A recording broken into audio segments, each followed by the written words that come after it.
Get those foster kids out of my house. Diane's voice cut through the Thanksgiving atmosphere like a knife, silencing every conversation around the dining table. I watched my 3 foster children, Emma, 8, Marcus, 6, and little Sophie, 4, shrink in their seats, their eyes filling with tears. My name is Olivia, and at 34, I never imagined I'd be facing down my mother-in-law at what was supposed to be a family Thanksgiving dinner. But here we were, her face red with rage, pointing at my children like they were intruders rather than family. "Mom, stop it," my husband James said firmly, placing his hand over mine under the table. "They're our children." Diane's laugh was bitter and sharp. "They're not anyone's children. They're temporary guests, and I won't have them ruining another family holiday with their lack of proper manners." I felt my blood boil as I looked at Emma carefully using her napkin, Marcus sitting straight in his chair just as we had practiced, and Sophie clutching her little fork exactly as I had taught her. They've been trying so hard to impress their grandmother, to belong. "The only one ruining this holiday is you, Diane," I said, keeping my voice steady despite the anger churning inside me. I reached for my purse, my fingers brushing against the envelope I'd been saving for just the right moment. "This is my house," Diane continued, her voice rising. "I get to decide who sits at my table, who enters my home.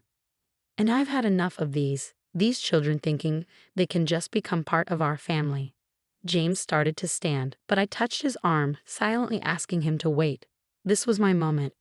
"Actually, Diane," I said, pulling out the envelope, "we should talk about whose house this really is." Her eyes narrowed. "What are you talking about?" I removed the document from the envelope, the paper crisp and official. "Your father, Grandpa Joe, and I had a long talk before he passed away 3 months ago. He was worried about the family's future, about how you've been treating the newest members of our family." The color started draining from Diane's face. She'd never known about my private conversations with her father, how he'd visited us every week, delighting in the children's laughter and progress. How he'd told me I was the daughter he had always wished she could be, seeing how James and I opened our hearts and home to children who needed love. "You see," I continued, sliding the property deed across the table, "Grandpa Joe made some changes to his will before he died. He left this house to me with one specific condition, that it would always be open to children who needed a home." The silence that followed was deafening. James picked up the deed, his eyes widening as he read. Even my sister-in-law, Amanda, who usually sided with her mother, was speechless. This is impossible," Diane sputtered, grabbing the deed with trembling hands. "Daddy would never." "He did," I said softly. "He saw how you treated these innocent children. He watched you try to exclude them from family photos, heard you make excuses about why they couldn't come to family events, and he decided that his legacy would be one of love, not rejection." Emma, always the protective one, had wrapped her arms around her younger siblings. I saw a glimmer of hope in her eyes, replacing the fear that usually appeared whenever Diane was around. "You have 2 choices, Diane," I continued, my voice firm but calm. "You can either accept that these children are part of our family and treat them with the love and respect they deserve, or you can find somewhere else to spend your holidays. But either way, this house will be a home where every child feels welcome." Diane stood up so quickly that her chair toppled backward. "This is ridiculous. I'll contest this. You manipulated my father, turned him against me." "Actually," James spoke up, "I was there for some of those conversations with Grandpa. He made this decision himself, Mom. He wanted his home to be filled with love and laughter, not judgment and cruelty." Looking around the table, I saw the shifting dynamics playing out in real time. Amanda was staring at her mother as if seeing her clearly for the first time. James's cousins were whispering among themselves, nodding slightly. Even Diane's husband, Robert, looked embarrassed by his wife's behavior. "The children stay," I said firmly. "You're welcome to stay too, but only if you can open your heart and treat them like family. All of them." Sophie, my youngest, chose that moment to slide off her chair and walk over to Diane. With all the innocence of a 4-year-old, she held up her hand-drawn turkey picture, the one she'd made especially for her grandmother. "Happy Thanksgiving, Grandma," she said softly, her small voice somehow filling the entire room. I watched as Diane looked down at the child, offering her unconditional love despite months of rejection. For a moment, just a moment, I saw her harsh expression waver. The next few minutes would determine more than just who owned the house. They would define what kind of family we would be. And as I held James's hand and watched Sophie stand there with her artwork, I knew Grandpa Joe had made the right choice. The house would be a home of second chances for all of us. The fallout from Thanksgiving was swift and dramatic. Diane stormed out that evening, dragging Robert along with her, but not before promising she'd fight this with everything she had. That night, I tucked my children into bed, reassuring them that they weren't going anywhere. Promise? Emma asked, her voice small as she clutched her worn stuffed rabbit. She'd been in 4 homes before ours, and I knew that look in her eyes, the fear of being sent away again. With all my heart, I whispered, smoothing her hair. This is your home now. All of yours. The next morning, while James took the kids to the park, I started going through Grandpa Joe's old study. He had left everything meticulously organized, almost as if he'd known what was coming. In addition to the deed, I found letters, photographs, and most importantly, detailed documentation of every conversation he'd had with Diane about the children. She's making a terrible mistake, he had written in one letter, dated just weeks before his passing. My daughter has forgotten what family truly means. Perhaps losing this house will remind her. It's not about blood or status, it's about love. My phone buzzed with a text from Amanda, Diane's message spreading through the family grapevine. Mom's meeting with lawyers tomorrow. She's claiming you manipulated Grandpa Joe when he was vulnerable. Please be careful. I wasn't worried. Grandpa Joe hadn't just left me the house. He'd left me the truth. The following week brought the first legal letter, demanding we vacate Mrs. Diane Morton's rightful property. My lawyer, Mr. Patterson, who had also been Grandpa Joe's lawyer for 20 years, merely smiled when I showed him. Your mother-in-law, he said, adjusting his glasses, seems to have forgotten that her father was of perfectly sound mind when he made these changes. In fact, he pulled out a thick file. He had himself evaluated specifically to prevent any claims of manipulation. He knew his daughter well. But Diane wasn't going down without a fight. She started calling family members, spinning tales about how I had stolen her inheritance and destroyed her family. Some believed her, mostly the ones who had always viewed our fostering with suspicion. But others, including Amanda, began to see through the cracks. I found Mom's old diaries. Amanda confided during a surprise visit. She did the same thing to Dad's adopted cousin years ago, pushed her out of family events, claimed she wasn't real family. I never knew. I'm so sorry I didn't stand up for the kids sooner. Despite our best efforts to shield them, the children felt the tension.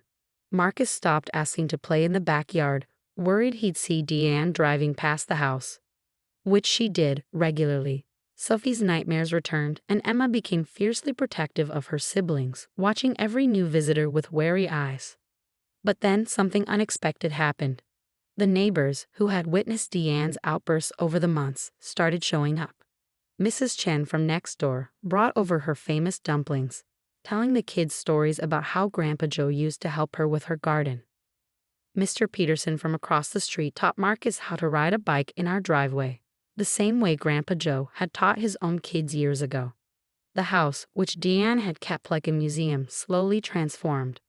Crayon drawings appeared on the fridge, tiny handprints in paint decorated the playroom walls, and the formal sitting room became a fort-building paradise.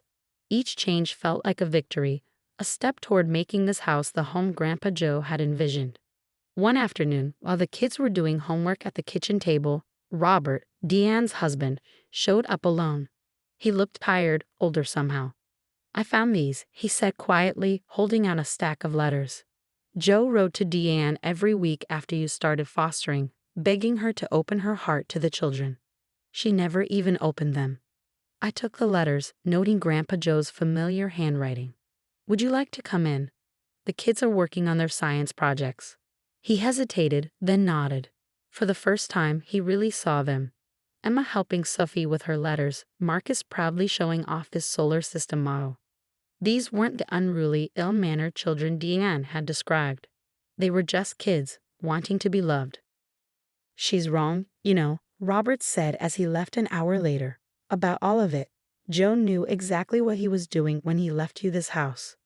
That evening, as I watched the kids playing in what used to be Diane's pristine living room, now comfortably warm with toys and books, I found one of Grandpa Joe's last letters tucked in his desk. Olivia, when you read this, you'll already know about the house. What you might not know is why. I've watched you and James love these children, not because you had to, but because you chose to. You show me what family really means. This house needs to be filled with that kind of love. Don't let anyone tell you different. The best revenge against hatred is joy. Fill these rooms with it. I looked up from the letter to see Sophie walking toward me, a slightly crumpled paper in her hands. For you, Mommy, she said proudly. It was a drawing of our family, all of us, including Grandpa Joe up in the clouds, smiling down. James found me crying over it later, happy tears this time. You okay? He asked, wrapping his arms around me. Better than okay, I replied, showing him the drawing. This is exactly what your grandfather wanted. We didn't know it then, but Diane was about to make her boldest move yet, one that would force everyone in the family to finally choose sides. Diane's bold move came on a sunny Saturday morning, 3 weeks before Christmas. I was helping the kids decorate Grandpa Joe's old Christmas tree, now our tree, when James got the call. She's what? He exclaimed, his face darkening. Mom, you can't be serious. After he hung up, he looked at me in disbelief. She's calling Child Protective Services. Claims were unfit parents living in stolen property. For a moment, I couldn't breathe. Every foster parent's nightmare, someone trying to take the children away. But then I remembered something Grandpa Joe used to say. The truth doesn't need defending, it just needs revealing. The CPS visit came 2 days later. Diane had apparently spent weeks building her case, claiming we had manipulated an elderly man, stolen property, and were providing an unstable environment for the children. What she hadn't counted on was our preparation. Our fostering agency stepped up immediately, providing glowing reports from our home visits. Mr. Patterson arrived with all of Grandpa Joe's documentation, including videos he'd recorded specifically to address his decision about the house. But the most powerful testimony came from an unexpected source, Amanda. I can't stay silent anymore, she declared, standing in our living room as the CPS worker interviewed family members.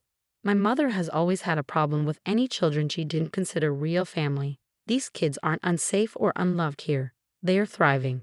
The only person causing instability is my mother. The CPS worker, Mrs. Torres, was thorough and professional. She interviewed each child separately, toured the house, and reviewed all documentation. By the end of her visit, her conclusion was clear. Not only are these children in a loving, stable environment, she stated firmly, but the allegations appear to be maliciously motivated. I'll be noting that in my report. That evening, as we sat around the dinner table, our family dinner table, the phone rang again. It was Robert. Diane's leaving, he said quietly. After the CPS report came back positive, something in her just broke. She's going to stay with her sister in Florida. Said she can't watch her family betray her like this. I looked at my children, happily arguing over who got the last dinner roll, and felt a mix of sadness and relief. Sadness for the grandmother they'd never really know, but relief that they were finally safe from her attempts to push them away. Christmas came, and with it, a transformation of the house. Where Diane had once insisted on perfect, untouchable decorations, we had handmade ornaments and slightly crooked paper chains. The formal dining room rang with laughter instead of criticism. Even Robert joined us, bringing presents for each child and looking younger somehow, free from Diane's constant disapproval. On Christmas morning, as the kids excitedly opened their gifts, I found one more letter from Grandpa Joe tucked inside his old Bible. My dearest Olivia, by now you've made this house what it always should have been, a home. My daughter lost sight of what matters, but you never did. Love isn't about blood or birth certificates. It's about choice. Every day, you and James choose these children, and they choose you right back. That's what family really means. Take care of them, and let them take care of you. And remember, the best revenge against bitterness is joy. Love, Grandpa Joe. I looked up from the letter to see Sophie tugging at my sleeve, holding up her new stuffed elephant with pride. Marcus was teaching Robert how to play his new video game, and Emma was carefully arranging her art supplies, a gift from Amanda. James caught my eye across the room and smiled. We both knew that this was exactly what his grandfather had wanted, not just a house passed down, but a home filled with love passed forward. A week later, we received notice that Diane had dropped all legal claims to the house.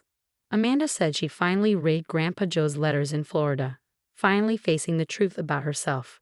It wasn't quite a happy ending. Those rarely come in real families, but it was a truthful one. The house stands different now than it did under Diane's reign. The walls have crayon marks at toddler height, the garden grows vegetables alongside the flowers, and every surface holds evidence of life being lived, messily and joyfully. Sometimes, when I watch the kids playing in what used to be Diane's formal parlor, I think I can feel Grandpa Joe smiling. He knew what he was doing all along. He didn't just leave us a house. He left us the chance to show what family really means. And every time I hear Emma tell Sophie, "This is our home forever," I know we've done exactly what he hoped we would. We've made this house into something better than perfect. We've made it real.